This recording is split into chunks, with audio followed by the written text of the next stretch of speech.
в самом начале именно всей этой ситуации читала про то, что лучше не летать через полгода на самолетах, потому что запчасти не поставляются, те самолеты, которые уже вот-вот должны выйти из некого срока годности, они вот продлевают им срок.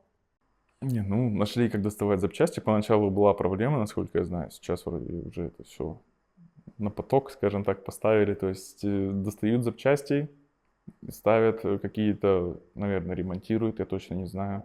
Ну, все в пределах норм безопасности. То есть на Камчатку летать можно. Так куда угодно можно летать.